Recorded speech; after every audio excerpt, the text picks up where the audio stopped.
Le président indonésien en visite en Hollande pour parler de l'or avec la loge P2 des francs-maçons. Les négociations en coulisses pour libérer des fonds pour financer un nettoyage mondial massif a pris une tournure dramatique la semaine dernière, alors que le président indonésien, Joko Widodo, a pris la décision soudaine de se rendre en Hollande pour discuter au sujet de l'or, de dire les sources de la CIA en Indonésie. Widodo, ou Jokowi, ainsi qu'il est connu, a décidé de se rendre en Hollande, les anciennes puissances coloniales de l'Indonésie, afin d'éviter la guerre civile, disent-ils. La guerre civile se ferait entre les factions soutenant la Chine et ceux qui penchent vers l'Occident, disent les sources. En Hollande, Jokowi rencontrera des représentants de la loge P2 francs-maçons, lesquels demanderont accès à l'or stocké dans des bunkers indonésiens, disent-ils. L'article de la presse indonésienne, à propos de cette visite, cite un responsable du gouvernement indonésien qui aurait dit « Il y aura une grande surprise d'ici 2 semaines ». En relation avec cela, le secrétaire d'État américain, John Kerry, a pris contact avec des représentants de la Société du Dragon Blanc en Indonésie, pour demander de l'or, lui aussi, disent les sources de la CIA. John Kerry, le sataniste Skull and Bones n'en recevra pas, de dire les sources de la Société Dragon Blanc. Kerry et ses collègues kabbalistes paniquent parce que la véritable économie américaine est en grande difficulté. Le dernier signe de cela en est le fait que les stocks des grossistes accumulent maintenant des niveaux records. En février, les exportations chinoises ont également chuté de 25% sur un an, en grande partie en raison d'une baisse des ventes aux États-Unis, qui n'ont pas d'argent pour les payer. Ce malaise économique américain est la raison pour laquelle les négociations pour mettre en place la future agence de planification ont soudainement pris de l'élan. L'agence de planification sera heureuse de soutenir le peuple des États-Unis, mais vraiment pas les mafiosi khazarians, qui sont en ce moment à la tête du pays, de dire les sources de la Société Dragon Blanc. L'armée américaine, pour sa part, a clairement fait savoir qu'ils aimeraient avoir la permission de la marine indonésienne de positionner une flotte autour de l'île Benua, afin de se tenir au courant de ce qui se passe côté maritime, dans la région. En d'autres termes, ils veulent être sûrs d'avoir une base clé, à proximité de la mer de Chine du Sud, pour s'assurer que la Chine ne devienne pas un agresseur dans la région. Plusieurs sources disent que ceci est leur condition pour parvenir à un accord avec la famille Dragon asiatique, et ainsi permettre la création de la future agence de planification.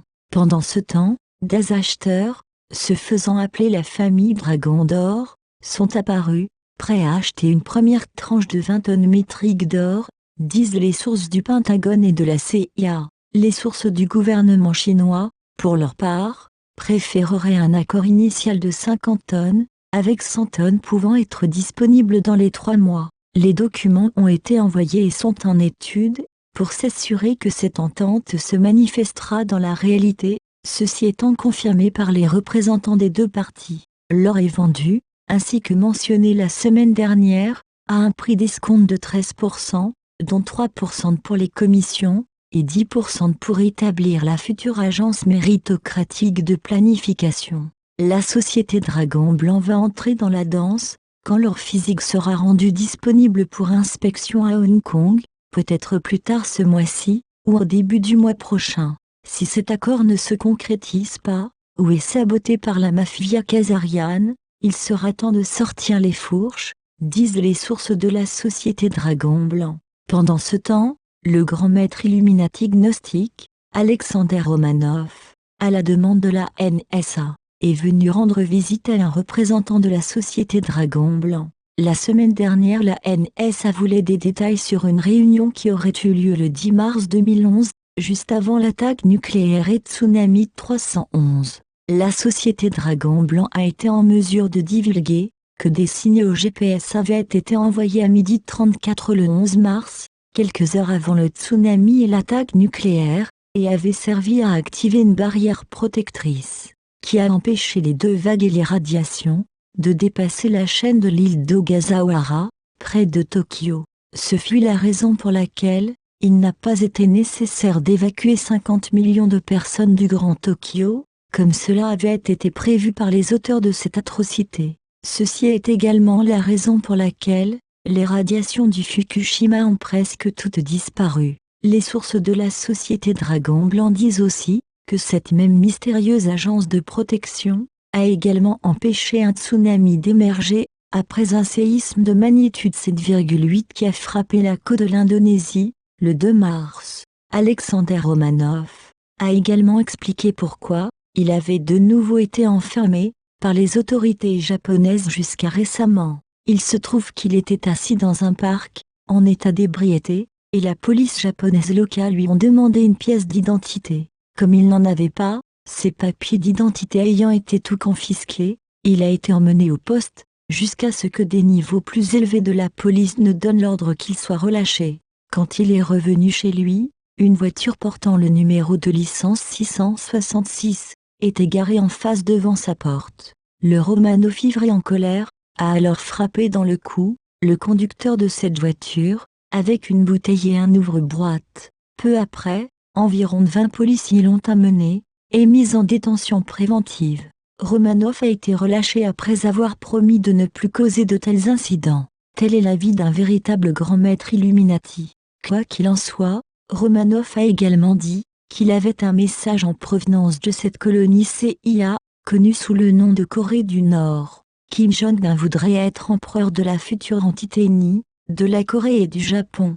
Romanov dit que Kim serait un empereur plus authentique que la marionnette Rothschild, qui est actuellement assise sur le trône. Les Nord-Coréens savent comment contacter la société Dragon Blanc sans passer par Romanov. Il est donc difficile de savoir quoi penser de tout cela. Cependant, les récentes sanctions appliquées sur la Corée du Nord, par la Russie, la Chine, les États-Unis et le Japon, font beaucoup souffrir les Nord-Coréens en fait, et les forcent à s'asseoir à la table des négociations. Cela peut donc être un véritable stratagème de négociation. Par rapport à cela, le sous-marin nord-coréen, qui a récemment été rapporté coulé par l'armée américaine, au cours des Jeux de guerre États-Unis-Corée du Sud, était en fait un sous-marin israélien, qui avait l'intention de lancer un missile nucléaire sur les États-Unis, et de faire jeter le blâme sur la Corée du Nord, selon sources de renseignement militaire japonais. Les sources du Pentagone disent que c'était un sous-marin, qui avait été récemment livré à Israël, par l'Allemagne. Parlant d'Israël, les sources du Pentagone disent que le vice-président américain, Joe Biden, s'est rendu là, le 8 mars, pour dire au Premier ministre sataniste, Binyamin Netanyahou, que la nouvelle alliance, Russie-Vatican, va forcer Israël à cesser son comportement antisocial international. Une résolution en planification de l'ONU fera appel à une solution à deux États, et va forcer Israël à se retirer en fonction des lignes de 1949, de lever le siège génocidaire de Gaza, et faire de Jérusalem la capitale de la Palestine. Disent-ils, tout non-respect entraînera des sanctions de l'ONU, et un embargo sur les armes, ajoute-t-il. En outre, les troupes de l'ONU, sous la direction de la Russie, pourront expulser les colons armés et protéger Gaza, disent-ils. En outre, la Russie fait pression sur les États-Unis, pour qu'ils déclarent que ISIS est en train de commettre un génocide contre les chrétiens, et ils notent que cela permettrait à l'ONU de faire appliquer des sanctions contre les commanditaires d'ISIS, la Turquie, l'Arabie Saoudite et Israël, disent les sources. Cela permettrait également de lancer des poursuites contre les criminels de guerre israéliens, turcs et saoudiens. En plus d'énoncer cette loi aux Israéliens, suite aux troubles qu'ils causent au Moyen-Orient, M. Biden a également dit à Netanyahou de tenir le lobby israélien loin des élections présidentielles américaines, disent les sources. L'armée, le FBI et les troupes sont déterminés à ne pas laisser aucun larbin de la mafia khazariane, du genre Hillary Clinton, de se faire élire en tant que président, à ce moment-ci. Les sources du Pentagone disent que le duel des élections est susceptible de prendre place entre Donald Trump et le vice-président Biden. Biden attend son heure, pour se mettre sur les rangs, après qu'Hillary Clinton soit inculpée, de dire les sources des agences et du Pentagone. Sur ce front, l'armée participe à un grand jury secret, s'insurgeant contre ceux qui essaient d'empêcher les investigations sur Hillary, a dit l'une des sources. Une autre enquête, impliquant des gens en autorité aux États-Unis, en Malaisie, Singapour, Abu Dhabi et en Suisse, est également en train de se refermer sur la mafia khazariane. À l'heure actuelle, les rapports de nouvelles disent que les investigations se concentrent autour des responsables corrompus du gouvernement malaisien, et Tim Lesney, jusqu'à récemment chef de Goldman Sachs, en Asie du Sud-Est.